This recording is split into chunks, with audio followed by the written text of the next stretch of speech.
नमस्कार, मैं जनता शिवम गौतम। जिस तरीके से नेपाल के अंदर भारी उठाफटक चल रही है, राजनीतिक उथल पुथल वहाँ चली हुई है और भूकंप पे भूकंप आए जा रहे हैं, उसी के बीच एक खबर आ रही है कि सरिता देवी गिरी, जो कि नेपाली संसद में सांसद थी जनता समाजवादी पार्टी की, उनको उनकी पार्टी ने सांसद के पोस्ट से और पार्टी से निकालने का ऐलान कर दिया है। ये वही सांसद हैं जिन्होंने अकेले नेपाली जो संसद के अंदर जब भारत के खिलाफ एक नया नक्शा पेश किया गया था और उस नक्शे के लिए संशोधन लाया गया था, उसका विरोध किया था और ये कहा था कि ये सुप्रीम कोर्ट के उस आदेश के भी खिलाफ है जिसका कोई आधार होना चाहिए, उसी के ऊपर कानून बन सकता है, लेकिन इसका कोई आधार नहीं है। लिपू लेक, काला पानी और लिम्पिया धूरा जैसी जगहें भारत का हिस्सा रही हैं। आप उनको अपने नक्शे में दिखाकर भारत जैसे एक हमारे परंपरागत मित्र से संबंध बिगाड़ रहे हैं। ये बात कहने की हिम्मत दिखाई थी सरिता गिरी ने, जब सारे सांसद, जो उनमें से बहुत से ऐसे थे जो भारत के पक्ष में बोलना चाहते थे लेकिन नहीं बोल पा रहे थे डर के मारे,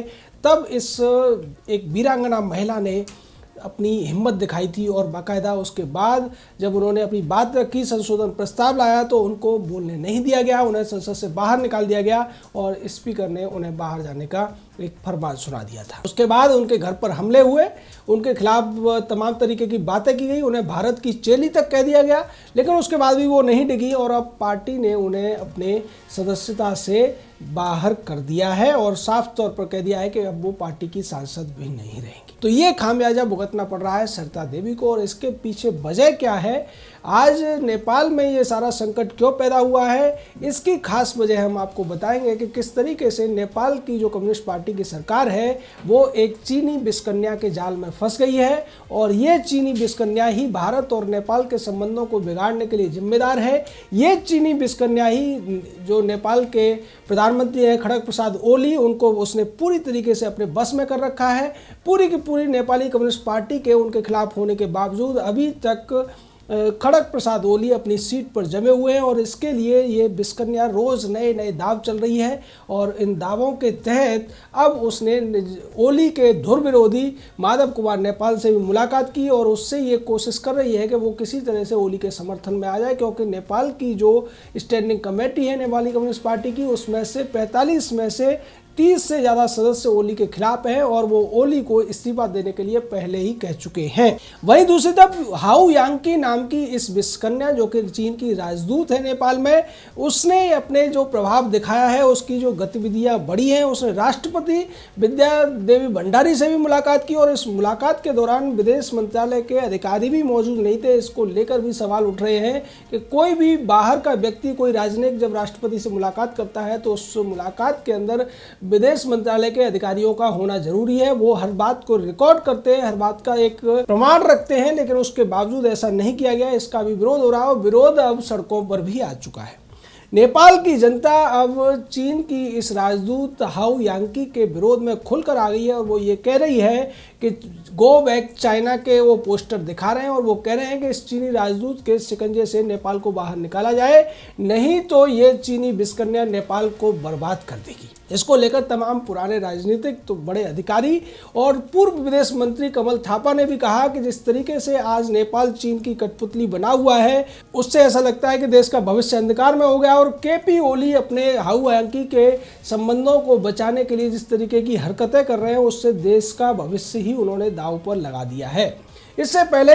धवल पुष्प दहल कमल यानी प्रचंड ने भी कहा था कि जो ओली कर रहे हैं वो ठीक नहीं है और ओली को वो सब नहीं करना चाहिए, ओली पूरी तरह से विफल हो चुके हैं, उन्हें इस्तीफा दे देना चाहिए। तब ऐसा लगा था कि शायद ओली के अंदर थोड़ा बहुत उसकी आंखों में पानी बचा होगा और वो इस्तीफा दे देंगे, लेकिन ऐसा नहीं हुआ, क्योंकि विद्या देवी भंडारी जो नेपाल के राष्ट्रपति हैं उनसे हाउ यांकी ने मुलाकात की और उसके बाद उन्हें मना लिया कि वो ओली से इस्तीफा न मांगें। इससे पहले जब 1.5 महीने पहले मई के अंदर भी इसी तरीके के कुछ उठापटक हुई थी, तब भी नेपाल के प्रधानमंत्री ओली की कुर्सी को बचाने में हाउ यांकी कामयाब हुई थी। और आज के डेट में, आज की तारीख में अगर नेपाल में बात की जाए कि किसी व्यक्ति की सबसे ज़्यादा पावर है किसी राजनयिक के पास नेपाल के अंदर, तो वो है हाउ यांकी, जो कि चीन की राजदूत है। और इसका बैकग्राउंड अगर मैं आपको बताऊंगा तो आप समझ जाएंगे कि ये एक विशेष अभियान के तहत शी जिनपिंग ने उसे नेपाल में एक तरीके से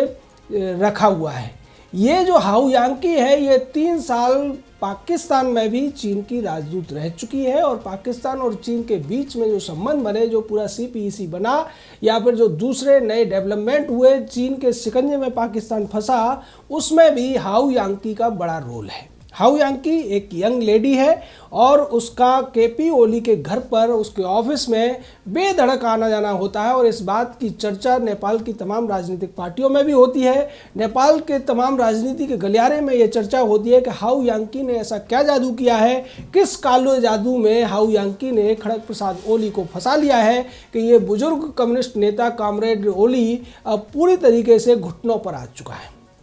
आप उसके प्रभाव को इसी बात से समझ सकते हैं कि नेपाल और भारत के जो संबंध सदियों से चले आ रहे थे, उन संबंधों को बिगाड़ने की और भारत को एक तरीके से चेतावनी या चुनौती देने की हिम्मत भी ओली ने इस हाउ यांकी के इशारे पर दिखाई और भारत के जो हिस्से थे, काला पानी, लिपुलेख और लिपियाधुरा, उन तीनों हिस्सों को अपने नक्शे में दिखाने की जरूरत की और उसका नतीजा ये हुआ कि भारत ने बार बार चेतावनी दी और भारत ने बार बार समझाया भी। और तो और नेपाल की जो सेना के प्रमुख है पूर्णचंद थापा, जनरल पूर्णचंद थापा ने भी ये कहा कि इस तरीके से हमें भारत के साथ संबंधों को नहीं बिगाड़ना चाहिए, लेकिन उसको भी नज़रअंदाज किया गया। नेपाल की जो कम्युनिस्ट पार्टी है, जो कि भारत के साथ में उनका संबंध लगभग तनावों में रहा, लेकिन उसके बावजूद प्रचंड और उनके साथियों ने भी कहा कि ये जो हो रहा है वो ठीक नहीं हो रहा है। लेकिन ओली पूरी तरीके से इस मामले में इस विषकन्या के हाथों की कठपुतली बने हुए हैं और उसके ही हाँ में हाँ या उसके इशारों पर, उसकी स्क्रिप्ट पर ही काम करते हुए नजर आ रहे हैं। इस मामले में सरिता देवी का वो बयान भी बहुत ज़्यादा उल्लेखनीय है, जब उन्होंने संसद में कहा था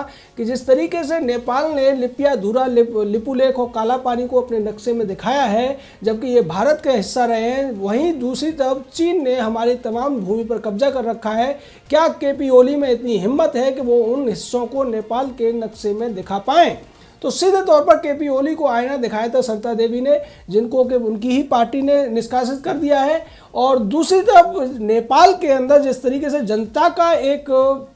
विद्रोह जैसी स्थिति पैदा हुई है, जनता भी इस बात को समझ रही है और जनता ये जानती है कि अगर इसी तरीके से ये सब चलता रहा और हाउ यांकी के चंगुल में नेपाल की पूरी सरकार इसी तरीके से काम करती रही, तो बहुत ज़्यादा दिन नहीं लगेंगे नेपाल को बर्बाद होने में। और इस बात की ओर तमाम जो राजनीतिज्ञ वो ये भी कह रहे हैं कि क्या नेपाल अब बांग्लादेश बनने जा रहा है या फिर उसकी हालत तिब्बत जैसी होने में जा रही है। और तिब्बत के जो तमाम नेता हैं वो भी ये कह रहे हैं कि चीन के चंगुल से नेपाल जितनी जल्दी निकल जाए उतना इसका अच्छा है, क्योंकि इसकी जो नज़दीकी है, इसकी जो संबंध है, इसकी जो घनिष्ठता है वो भारत के साथ ज़्यादा है, क्योंकि नेपाल एक हिंदू राष्ट्र रहा है और भारत भी हिंदू राष्ट्र के तौर पर ही देखा जाता है। भारत में बहुसंख्यक हिंदू हैं और उस नेपाल को अब अपने पुराने बड़े भाई के साथ मिल जाना चाहिए। अगर वो कम्युनिस्ट चाइना के चंगुल में फंसा तो नेपाल का अस्तित्व ही खतरे में पैदा हो जाएगा और इसके लिए नेपाल को हड़पने की नीति उससे चूंकि ज़माने से चाइना ये चाहता है कि नेपाल को वो अपने कब्जे में कर ले, क्योंकि तिब्बत के साथ में नेपाल की पूरी सीमाएं जुड़ती हैं और तिब्बत को वो पहले ही अपने जो क्षेत्र है उसमें मिला चुका है। तिब्बती लोगों का दमन वो कर चुका है। तिब्बत में जो कुछ भी उसके विरोध में होता है उसको अब उसने पूरी तरीके से समाप्त कर दिया है, क्योंकि तिब्बत के लोग कमज़ोर पड़े और उसके बाद चीन ने तिब्बत पर कब्जा कर लिया। वही स्थिति आज नेपाल में दिखाई देती है। नेपाल जिस तरीके से आज चंगुल में फंस चुका है चाइना के, वही वजह है कि जब नेपाल के तमाम गांवों को चीन अपने कब्जे में ले लेता है, उन पर अधिकार कर लेता है, तब भी नेपाल की संसद या नेपाल का प्रधानमंत्री कोई विरोध नहीं कर पाता है। और अब जिस तरीके से चीनी राजदूत अपने इशारों पर नेपाल की राष्ट्रपति तक को चला रही है, क्योंकि आप समझ सकते हैं कि जब नेपाली कम्युनिस्ट पार्टी ये कह चुकी थी कि सरकार को भंग किया जाए, KP ओली से इस्तीफा मांगा जाए, उस स्थिति में हाउ यांकी ने राष्ट्रपति से मुलाकात करके राष्ट्रपति को इस बात के लिए मजबूर कर दिया कि वो इस्तीफा न मांगे। और अब जिस तरीके से तमाम पार्टी नेताओं के साथ मिलकर हाउ यांकी इस बात पर जोर दे रही है कि नेपाली कम्युनिस्ट पार्टी में विघटन नहीं होना चाहिए, सरकार ओली की ही चलनी चाहिए। और ऐसा होता हुआ दिख भी रहा है कि जिस तरीके से प्रचंड जैसे प्रबल विरोधियों के चलते वामदेव गौतम जैसे बड़े नेताओं के विरोध के बावजूद आज भी ओली अपनी कुर्सी से चिपके हुए हैं और वो इस्तीफा देने का नाम नहीं ले रहे। इसके बाद ऐसा लगता है कि जिस तरीके से जनता सड़कों पर आई है, गो बैक चाइना के नारे लगा रही है, उसके बाद कहीं नेपाल में अब गृह युद्ध न छिड़ जाए, क्योंकि एक तरफ ओली हैं जो चीन की राजदूत के इशारों पर सब कुछ कर रहे हैं, एक तरफ राष्ट्रपति है वो भी हाउ यांकी यानी कि चीनी राजदूत के इशारों पर चल रही है, दूसरी तरफ कम्युनिस्ट पार्टी के और नेता हैं जो हर हालत में ओली को हटाना चाहते हैं लेकिन वो हटा नहीं पा रहे हैं, और दूसरी तरफ वो नेपाल की जनता है जो इस सब के बीच में पिसती हुई नजर आ रही है। तो इन सारी स्थितियों से वो कैसे निजात पाएगी और इसमें क्या हो सकता है, इसको लेकर अब कयास लगाए जा रहे हैं कि क्या भारत इसमें अपने कूटनीतिक कौशल को दिखाएगा, और इसको लेकर तमाम लोग उम्मीद जता रहे हैं कि इस हाउ यांकी की चीनी नीति के ऊपर क्या डोभाल की कूटनीति हावी हो पाएगी, क्या भारत इसको इतनी आसानी से हो जाने देगा। ये अभी एक ऐसा विषय है जिस पर हम ज़्यादा नहीं बोल सकते, लेकिन पूरी तरीके से जैसे ओली ने यह कहा था कि मेरी सरकार को अस्थिर करने की कोशिश भारत की तरफ से की जा रही है, तो आप समझ सकते हैं कि इसके पीछे भी चीन था और चीन के ही स्क्रिप्ट के आधार पर ओली भारत के साथ संबंध बिगाड़ रहे हैं, भारत के खिलाफ तमाम ऐसी काम कर रहे हैं जिसको लेकर उनकी आलोचना उनके ही देश में हो रही है। तब ऐसी स्थिति में भारत की कूटनीति को भी सक्रिय होने की ज़रूरत है और उस मामले में भारत भी चुप नहीं होगा, ऐसी हम उम्मीद कर सकते हैं। जय हिंद, जय भारत।